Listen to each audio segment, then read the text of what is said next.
All right. So I'm very lucky today to have this person. Her name is Kirsten Storms. Even the name's amazing. Kirsten Storms. Hi, I'm Kirsten Storms. Um, she's my friend. We've had amazing talks. She's talented. She's enormously popular. I don't know if she even cares because that's how cool she is. See that? Uh, but she's on state of mind because I told her, and she is cool enough to be here, that I believe, and I truly believe, that this state of mind is going to help a lot of young girls. And so here she is. How you Hi, doing? I'm good. How are you? I'm good. First of all, where you from? All that. Let's get into all that. I'm originally from Florida. Yeah. I was born in Orlando. Um, my backstory, which a lot of people know because I've talked about this since I was little, but my dad was a Sportscaster. sportscaster. Yeah. Ah, And I would go to work with him, and I was really interested in being on camera. And occasionally they'd let me announce the weather or the next segment. And my mom kind of saw that I really enjoyed that and threw me into an acting class. And by the time I was 12, we moved out to Los Angeles. how was it, your dad being a sportscaster? Because I know my son, who's in the other room right now, just Oh, he's here. yeah, the kids don't care that much about what their dad. Yeah. And you too, like I mean, my dad, um, I always thought it was cool. My dad has always worked in sports. He ended up working for NASCAR after, oh, he did. yeah. Um, and, I thought it was awesome that that's what he did. I didn't think it was anything super special, um, because it was my norm. Yeah. Um, but yeah, I mean, I thought it was cool that he got to go to the games. And like, there was one time Shaq called our house and left a message. No. Um, it's something to talk to my dad about when he was playing for the Magic way back at the beginning of his career. Oh, right, right. So yeah, I mean that stuff's cool, but I'm a girl. Sports are not my thing Yeah. really. So yeah, I wasn't obsessed with that. So then you got into acting as a young. So you just loved it from the get. Yeah, I am the. I guess as a kid, I was always comfortable around adults. Like my personality, I just felt comfortable around people and in front of the camera. And And you knew you always wanted to be on a soap opera. I did. My mom. Oh, I'm feel like I'm betraying our job when I say this, but I grew up watching Bold and the Beautiful with my mom, and every day, and she was obsessed with the storylines and the characters, and um, I was like, I want to be on a soap opera because my mom thinks these shows are so great. Um, so when the opportunity came around, uh, I was on Days of Our Lives first for a few years after I did Zenon, and when the offer came for that, I was so down to do it. Wow. Yeah. So you knew at that. There's a story that I tell. So, I was 21 with my dad. He my dad, he believed in me, but not like my mom believed in me. Okay. And so he would give me the money. Dad, I need headshots, you know. And then he was getting a little like, oh man, how much money is this going to cost for him? What if he doesn't make it? So one time I was doing theater and I was getting good reviews, and I came home and I said, Dad, look, I got good reviews, and he kind of, and there was a soap opera on TV. It's actually Days of Our Lives. Oh wow. So I said, Dad, do I have to be on a stupid soap opera for you to believe in me? And for the first time, I saw tears in his eyes. And after that, we were cool. And then a year later, I get all my children. Wow, I just got chills. Oh my gosh. So we kind of see it, but Yeah. but a lot of times that doesn't happen. Yeah. That's the sad part about acting. Yeah. When I first came out to LA, my parents always believed that I was going to be successful. They just knew it and forged ahead no matter what. Because the first few years we were out in LA, I struggled a lot with auditions and Oh, you did? oh yeah, I had agents tell me I wasn't going to make it. I didn't have it. And I think it was like a shock for me to come from Florida out into Los Angeles, and the audition scene out here, it's crazy. So in Florida, were you like I was something? working, yeah, I was Yeah. working And then you doing get to LA commercials, and- yeah, it's a much bigger deal. Yeah. There's so many more people. The pressure feels enormous to do well, and I think I was adjusting to that as a 12 and 13-year-old, and I finally, found my groove when I hit 14. Felt a little more comfortable with myself in the process, and that's when I booked Zenon.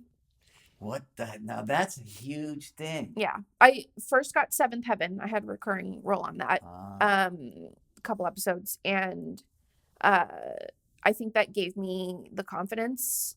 And when I went to the Disney Channel building, Zenon was like 7 or 8 callbacks until it got down to me and one other girl. 7 Yeah. or 8. It was long. Yeah.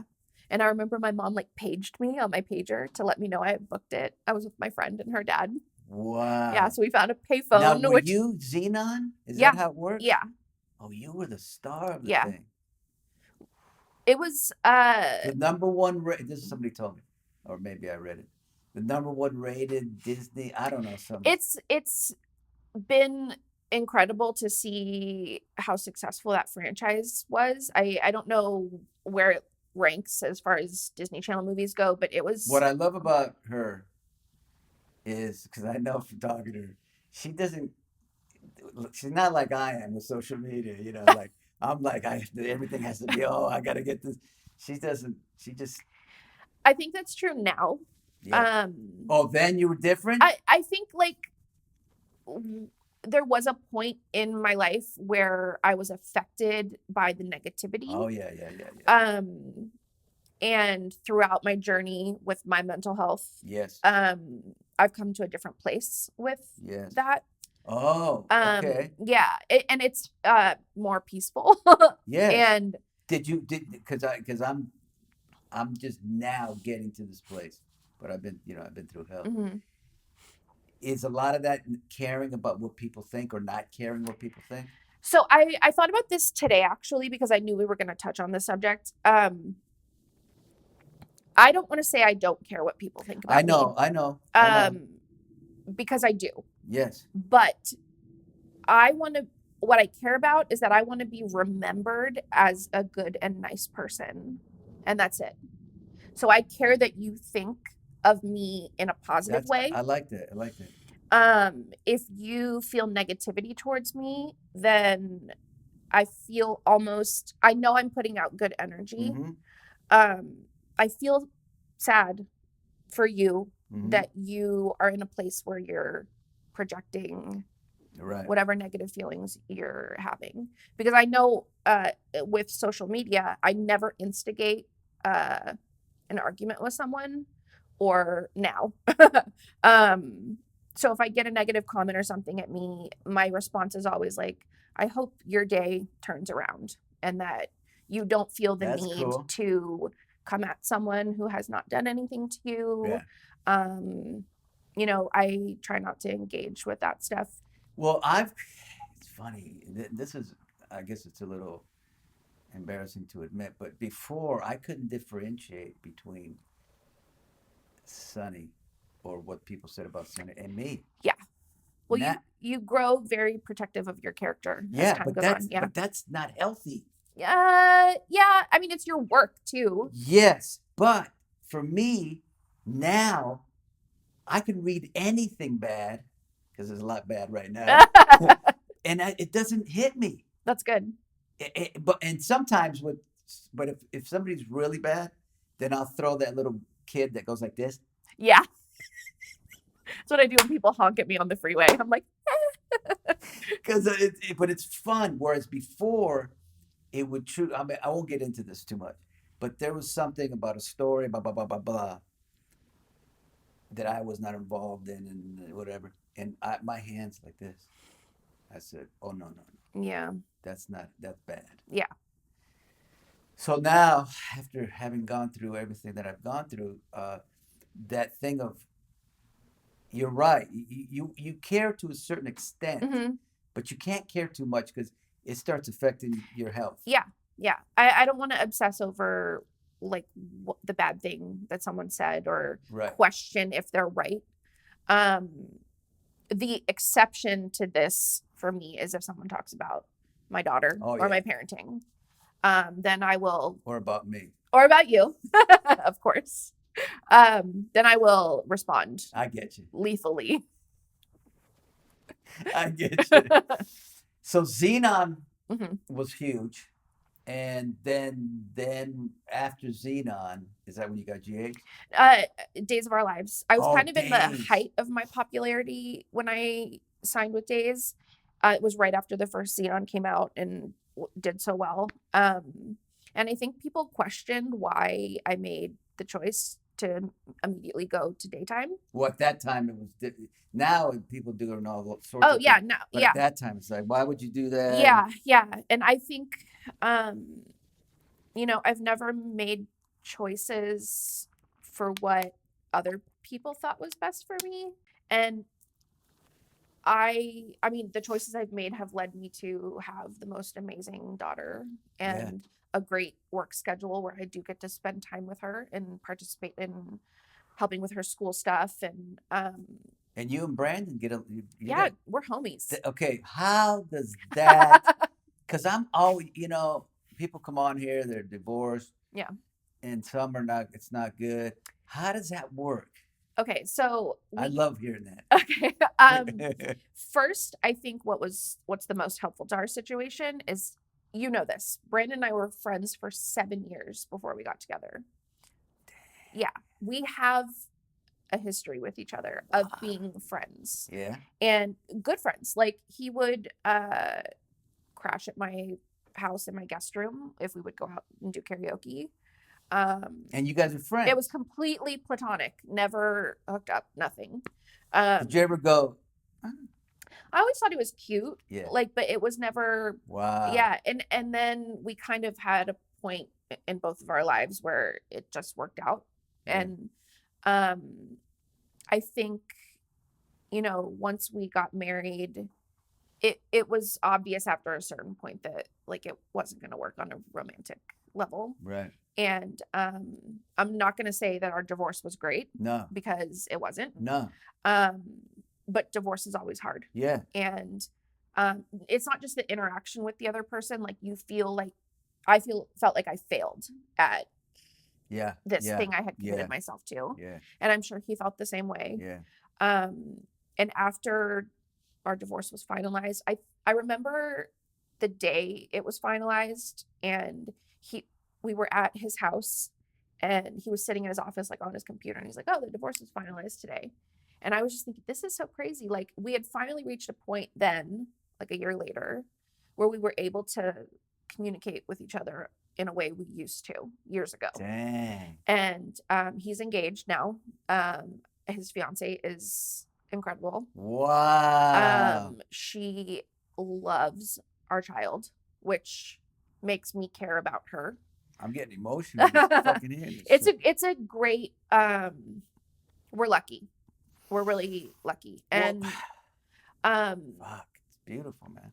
I think the fact that we all put Harper and her needs first, is what makes it work. Because I respect Brandon because he loves our child so much, and I can let go of the negativity that it's such a small thing in life. If you think about life as like a whole big thing that we all go through, it's such a small portion that we were negative towards each other, and we can make the rest of it better and happy and give our daughter like the life that she deserves. Because I've cried with Brandon in the last few years about feeling like Harper has a broken family, and she doesn't have a lot of friends who have divorced parents. But what I can do to better that for her is get along with her dad and his fiance and be genuine and true in my actions and words with them. And through that, have become good friends with both of them. So I talked to him on my way here for like half an hour. So it's good. I think like we get questioned a lot on social media about how we deal with our co-parenting. And for me, Who questions? oh, there's just a lot of people. No, in a good way. Oh, like, in a good yeah, way. Yeah. Like yeah, because I'm sitting here going, this may be the most beautiful thing I've ever heard. We love our child so Yeah. much, and we put her first and her happiness first. So I think a lot of people hold on to the resentment towards the ex, and that is what's prioritized over the happiness And maybe of their kids. sometimes with divorce, it has to do with cheating. Yes. Brandon and I, someone mentioned to me that there was like an online Is that- rumor about that with us, and that was never an issue So in that's our better. relationship. Obviously, Yeah. that would make it easier. I would not be talking to him now if he had cheated on me. I promise that. Yeah, no, we didn't have a betrayal of any sorts like that. So, But you're just the beautiful thing that I see. Actually, the way you're saying it is beautiful, but that it's for the kid. Yeah, she's so special. And even if it was bad, you'd still do it for the kid. We do have times where it's not good. Like Brandon and I got divorced for a reason. There's stuff we don't agree on, and we still butt heads at times. And we're better now at communicating after we've taken a step back from our argument, what we did wrong in the argument, how we can make our communication better. Now, the 7 years that you were friends, did you have these arguments? No. Son of a bitch. Yeah. But we have something, I mean, we have a child now, and we don't always agree on how parenting I get you, choices are made. And he and I are very different. He's type A, and I'm a free spirit. I get you, I'm more of a gypsy. Yeah. And we do things differently. I see how that could happen. I do. And also, when you get intimate, it's going to change too, no? There are lines you feel you can cross. Right. Yeah. Because you're comfortable with that person. Right. So yeah, we're not always the best co-parents, but we do come back after arguments and try and make the situation better. And I will say this, co-parenting aside, Brandon has been there for me a lot in my life. In times I've needed support. Yes. Guidance. Yes. Help. Yes. He's been there when people I'm close to or related to have not. And I feel loyal to him now.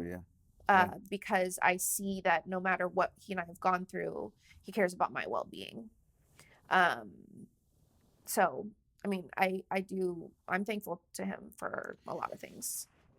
Let's talk about, and since we're on here, anxiety. Okay. Because you and I, we've had major talks. Yeah. And anxiety, I think it's one of the most popular things out there. Yeah. It's like the popular kid, and then depression is the other kid. Yeah. Bipolar is kind of, Yeah. How does anxiety feel to you? I experience anxiety frequently. I have bipolar 1, and I feel I easily get like frantic about things. Yeah. A lot of fear. Flustered, fear. I know. Stress, big time. Stress, absolutely. I obsess over being on time about things. I don't know if you noticed, I was exactly on time to the dot when I came in the building. But I obsessively worry about that stuff. And I have had panic attacks before. I had been, my psychiatrist tried to change one of my medications at one point, and I had a adverse reaction to it. I think I discussed Yeah, this we with talked you. about, yeah. It's a pretty popular medication and works well for other people for depression. And my bipolar is depression heavy. Yeah. So at that time, my psychiatrist felt like, let's put you on this depression medication. And I got really claustrophobic in my apartment. Oh man, I I know. felt like the walls were Yeah, shrinking. yeah. I had never experienced that level of anxiety before. And I ended up going to a hotel because I felt the physical need to escape from where I was. Right.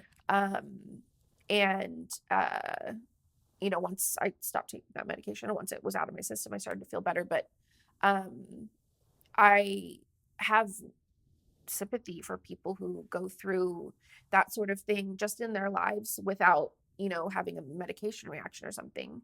But my anxiety attacks are not on that level normally. I'm more of like a daily stressed from certain like regular things that happen. But it all comes from stress. It does come from stress. Yeah, I stress about things that don't need to be stressed about, but I can't help it. And I am on a good medication regimen and have been. I do want to talk about this too, and have been for the last few years. What is it? My initial diagnosis, and I've talked about this before, was depression, severe depression, and I was put on some medications for that. I was in therapy. The therapist I was seeing noticed something in me that was not, I don't want to say wrong, but off. Yeah. And she discussed with my doctor putting me on an antidepressant, which after a few months wasn't working. So they put me on a higher dose. It got worse. Then they put me on another medication to boost the antidepressant. And that's when things hit the fan for me. Now, do you go through manic episodes? Like I do. Mania? Yeah, mania. Yeah. I've experienced a lot of mental health issues. Not all of them I'm comfortable talking about because it was a really dark and bad time for me for like a year and a half. And it turns out that the medication they had put me on, the booster, you're not supposed to give to people with bipolar 1. Oh, man. Because it intensifies their symptoms. Oh, man. And we didn't know that until, you know how like in bipolar, you're not manic or depressed all the time. You have days of clarity. Yeah. Yeah, lots. And I would have my days of clarity and think, something is not right still. I'm taking my medications the way I'm supposed to. I'm in therapy. I'm still having these issues. And I'm still feeling this way. I'd go back and read my journal because I'm a big journaler. That's good for you. Yeah, but it would make me nervous to read entries I had written from a few weeks ago to think, why was I thinking that? Or why was I feeling that or experiencing that? And I eventually asked my psychiatrist if I could be tested for bipolar 1. You did? I did. I had asked another psychiatrist at one point before, but they said, no, that's not what you have. But I am an instruction manual reader. I am a review reader. I research things. Like on YouTube? Online. I read a lot of stuff. Yeah. And I Googled a lot of my symptoms and what I was feeling and experiencing. And bipolar kept coming up. And when I would read the symptoms, I would think that is me. I know it. And I was given this test that was pages long of questions about, what I've experienced and felt. And I just checked the boxes that were correct. And my psychiatrist came back to me after they ran it through whatever they do. And he said, okay, we have to take you off that medication you're on immediately. Like they cut me cold turkey because you're not supposed to be on it. But cold turkey's tough. I threw up for a week. Yeah, Yeah, it was rough. They don't wean that shit off. I don't think they could because bipolar It's patients too were much. It's not too supposed to be drastic. on it. Yeah. Yeah. And they were probably worried about my state of mind. Yeah. No pun intended. No pun intended. Um, so I started on the bipolar medication immediately It's the not next day. lithium. It's not lithium. It's not lithium, no. That's what I got. At the time was a new medication that had just come out. And within like 2 weeks, my life literally, now I'm going to get emotional. My life literally just changed. And 2 weeks. Yeah, getting off what I was being prescribed Beautiful, and man. put on this new medication. Beautiful. I felt like a normal person. Yeah. It's a trip to feel normal, isn't it? It's weird to want to wake up and make your bed in the morning, you know, and take a shower and get dressed and start your day and not be consumed by all the things in your head. And your freaking head thoughts. That are debilitating. Mm-hmm. The fear. Let me say one thing about psychiatrists and therapists. Okay. I might have talked about it. I don't know. Maybe not. During the pandemic, as we all know, if you watch State of Mind, it was a horrible time for me. Now, there's a therapist who I love, and he saved me from another anxiety that was happening when my wife got cancer. Mm-hmm. And I went, oh, he got me out. But in this one, I couldn't see a psychiatrist. I couldn't find a psychiatrist during that period because the COVID and all that. So I was talking to therapists. And the problem that I had was basically, I'm dying. Mm. I'm going to kill myself. Every morning my thoughts are, how do I, or when, or how? And here's the problem that I had was that they didn't say you need pills and shit. Because they're therapists. I know they can't. But, finally, after 4 months of hell, I went to this psychiatrist and he put me on, I'll say it again because somebody just told me maybe stop saying Lexapro because people are taking Lexapro. But Lexapro saved my life. Mm-hmm. Like lithium saved my life. But, sometimes I think therapists, whatever, should know. At least refer you to someone who can prescribe you. Yeah. Yeah. And that's why my therapist had done that for me. But, right. Yeah, it's hard because some therapists maybe don't believe in. I know that, Kirsten, but it's like life and death. I know. It's frustrating to encounter a person who doesn't believe that psychiatric medications work for people.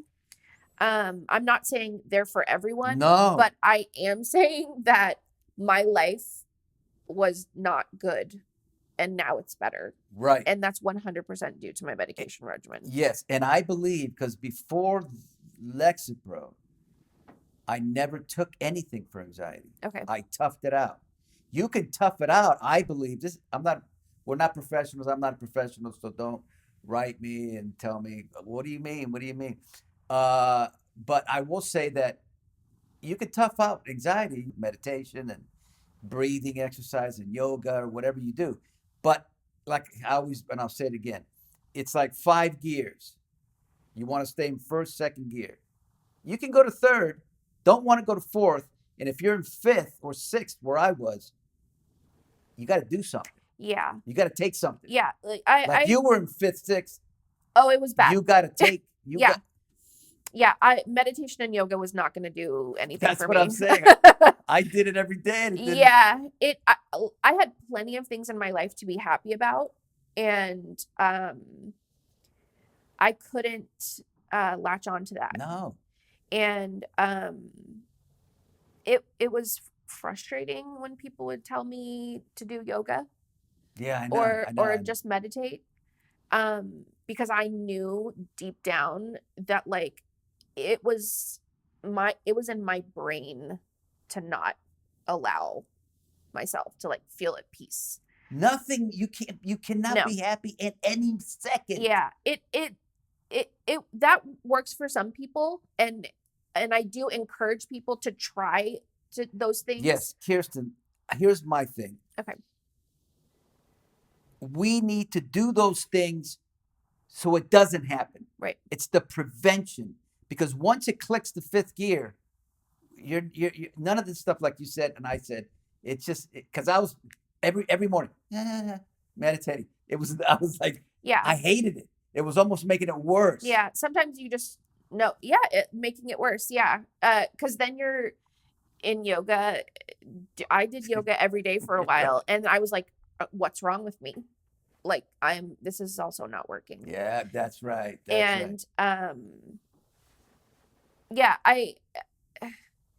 that does work. That sort of regimen earlier, and if people are experiencing anxiety from like their job, yeah, or that's what I mean. That might work for them, but yes. It is proven that you can be chemically imbalanced in your brain, and I don't think any amount of meditation is going to change the chemicals. No. Sometimes for some people, medication is a necessary thing. Yes, it was for me. That's how I know that. Yes. And me and you. Twice. And people in our lives can see the change. Oh yeah. Like Brandon witnessing what I went from into just by changing my medication and getting my bipolar diagnosis. I'm sure was insane for him to see. It's beautiful. Yeah, I'm thankful. I'm happy. One of the best moments after my diagnosis was when I ran into you in the hallway at work. Yeah. You were leaving. I was coming in. Don't make me cry. And I was like, Maurice, they diagnosed me with bipolar 1. And I think you saw in me, like, because I was doing better at that point, how happy I was and grounded I felt. Yes. And you just hugged me. And I was like, this is the reaction I needed, because you knew this was a blessing for me. Yes. To find this out. Oh, yes. Because it was over, Yeah. I wasn't going to cry.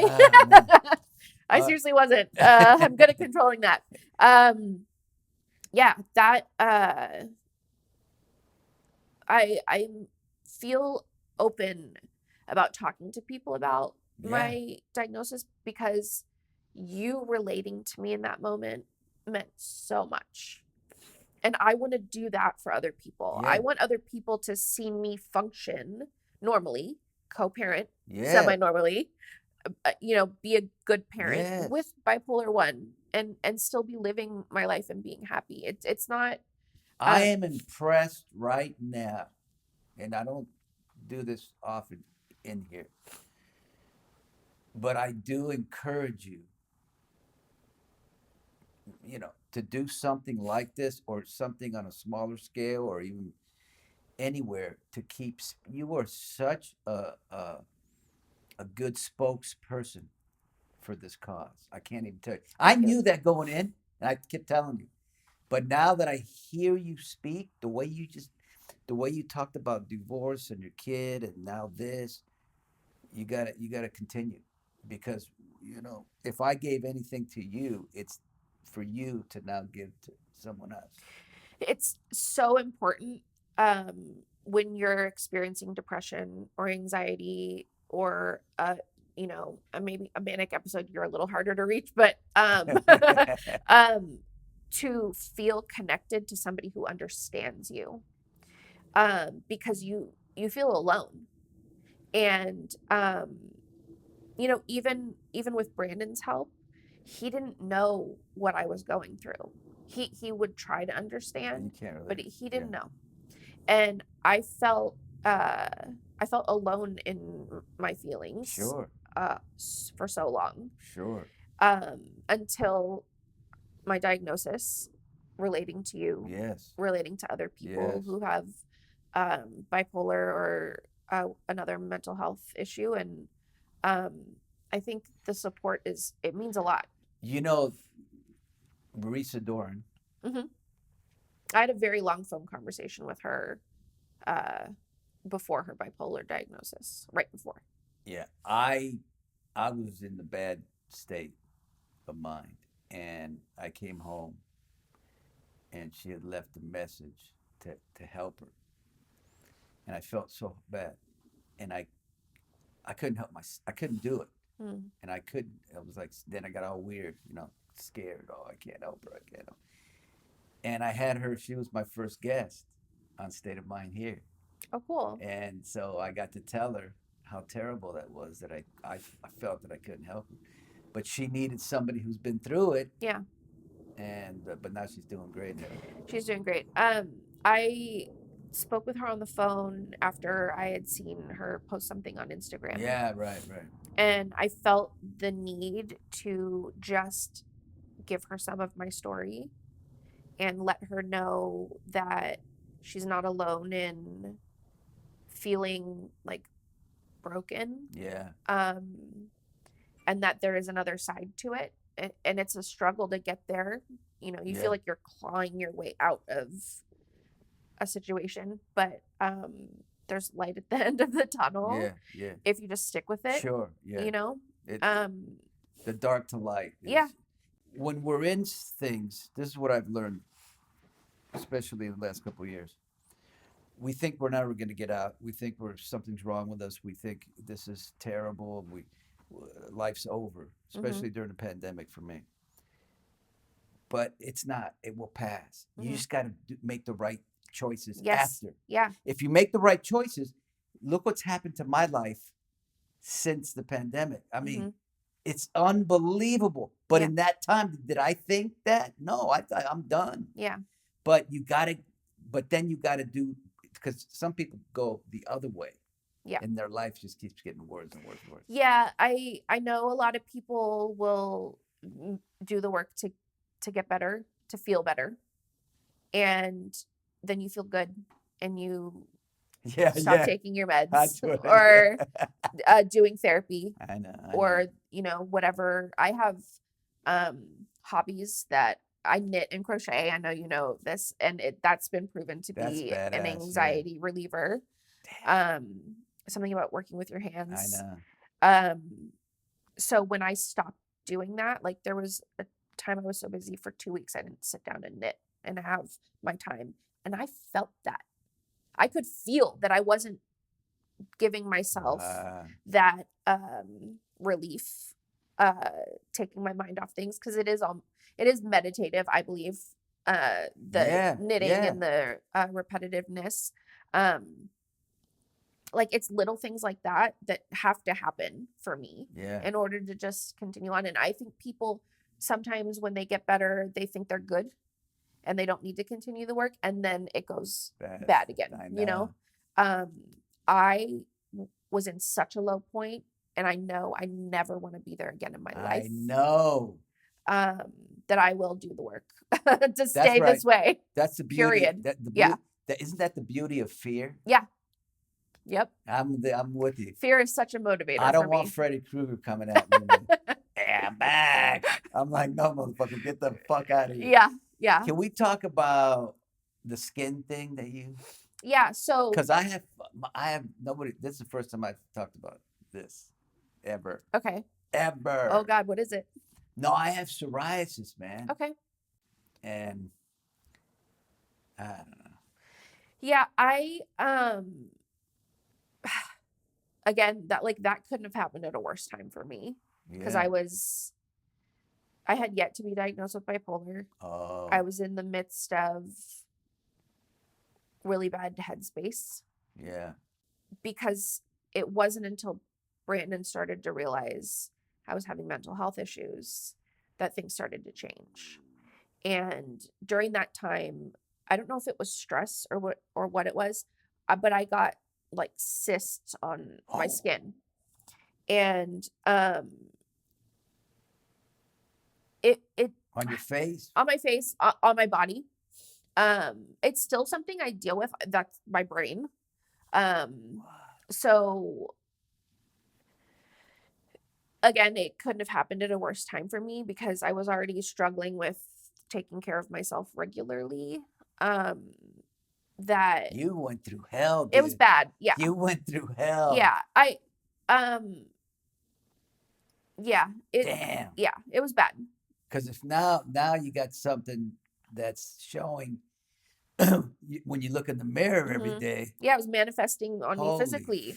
But it doesn't surprise me because I was so upset in life that it of course it was going to come through in my body also. But that's how severe my feelings were and what I was going through. Yeah. So I mean, again, the bipolar diagnosis and medication change like that, like just flipped the switch for me. And now I look back at that time with some, I mean, a little embarrassment. It's always like, shit, did I really go through that? But I know, like, I couldn't control. No, but my feeling is that anytime, like what you went through, that I can't imagine. It's so hard because especially with the cyst and all that. But it's your strength. You gain strength from. Now you can say, "Damn, I went through that." Yeah, I really do feel like I could kick anything's ass. Yeah, right. Yeah. That's what all this stuff is about. Yeah, where you're done with it and you go, "I went through it. Yeah, and I'm better. I'm here now." Yeah. Yeah. Yeah, and I have always been the type of person that operates well out of spite, and I felt the need to prove what was being said about me was not true. Wow. And to find out like why I was going through what I was, why I was having manic episodes, why I was having depressive episodes.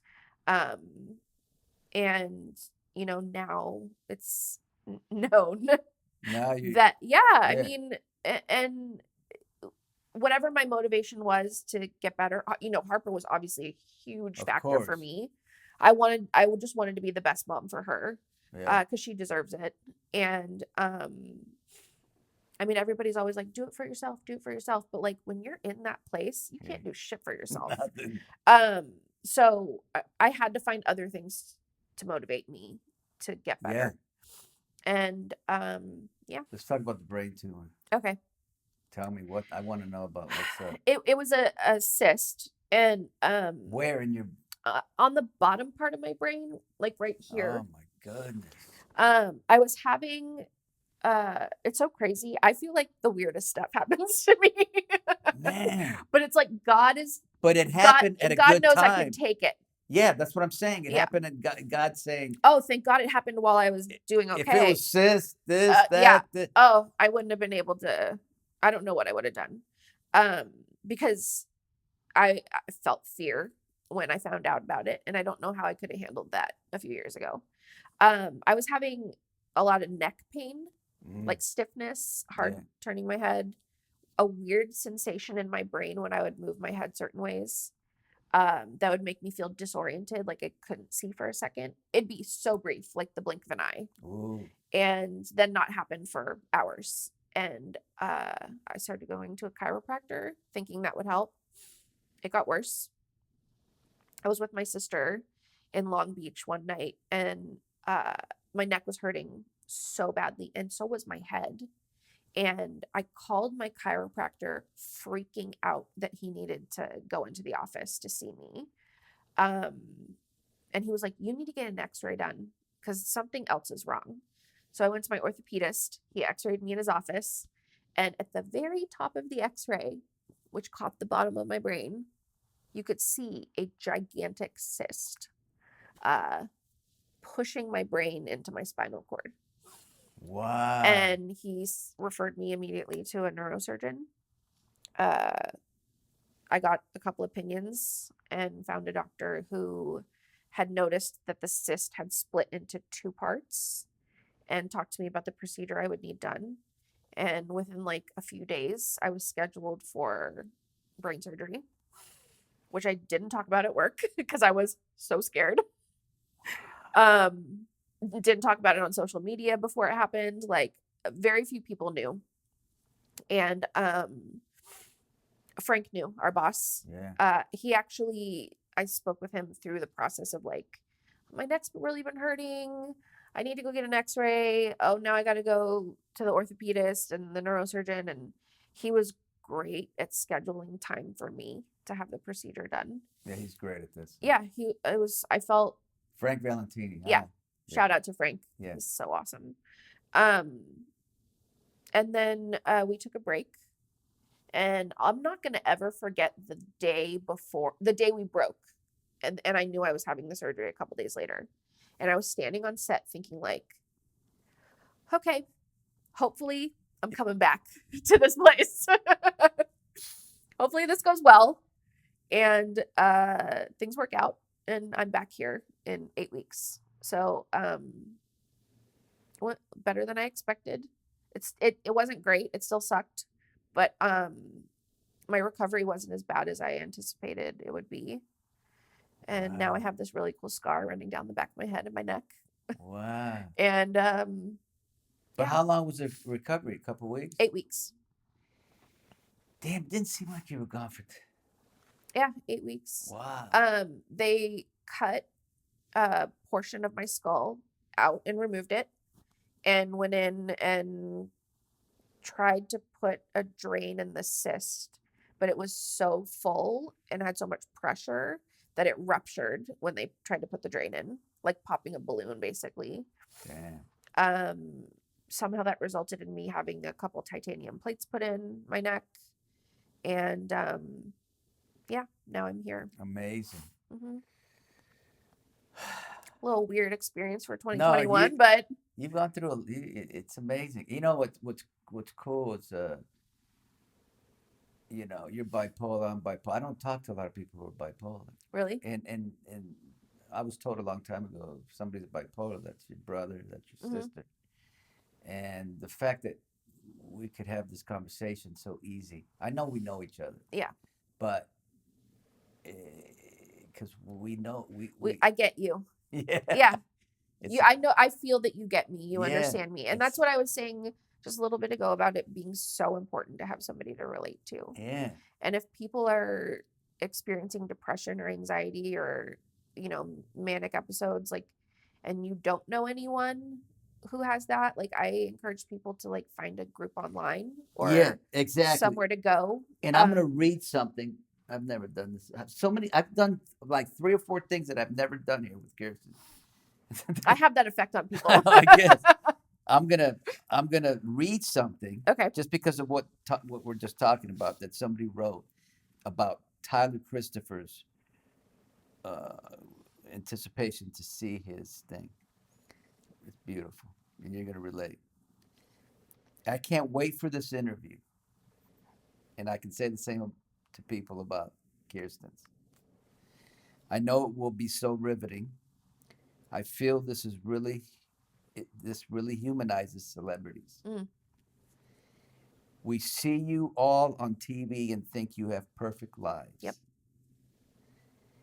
We look to you for a source of escapism. But who provides you guys with that form of escape when you are hurting? Wow. I feel now your fans are rallying around you. Aw. You no longer have to hurt in silence. Wow. You are helping so many by sharing your story of strength, courage, and hope, which is what you just did. This channel is a godsend for many. Don't think your work is in vain. Life is tough, and we all can overcome together with love, understanding, and empathy. Many blessings to you, Mr. Bernard, and your family. Wow, that's beautiful. Yeah. That's what it's all about. You know, my journey, my mental health journey has nothing to do with my job. No. I didn't succeed in my recovery from anything or my changes in life because of where I work. That was due to the support system I had. Yeah. The people that surrounded me, my strength. And I think that's what's important for us as actors, because we are provided this platform to be able to speak to people who feel close to us because they see us on TV every day. and let them know, like, hey, I went through this and came out on the other side. Yeah. And look at what I'm able to continue to do. That's right. That's right. Be a good parent. Be friends with my ex-husband. Amazing. Which yeah. is like my superhero talent. Yeah. Have a great job. Yeah. Be good to myself. It's possible. And I think if I want anyone to take anything away from this, just because they're listening to me because I'm an actor that they like, is if they're experiencing something, please find someone to relate to. Yeah. Or confide your Yeah. feelings in someone Yeah. that you trust and know cares about you. Yeah. And another thing, I had said this to Brandon when I told him I was talking to you, because he was so supportive to me, is that, like, if you're a friend of someone you think might be going through depression or having a hard time, it's so important to ask them if they're okay. Yes. And they may lie. They might lie, but that little gesture can mean so much. Because the loneliness is a bitch. It's a bitch. Yeah. All right, I'm gonna conclude this by saying I don't even know if I want to say anything about this interview, just because it was all just said so eloquently and with feeling and emotion. But I will say that I know I'm going to be right on how many little girls are out there, or even older, in their 20s and 30s, who maybe they say to themselves after watching this interview, I think I can maybe do that. Maybe I should talk to them. Maybe I can. And that's what she did today. And I appreciate it. Thank you, Mel. Thank you, babe.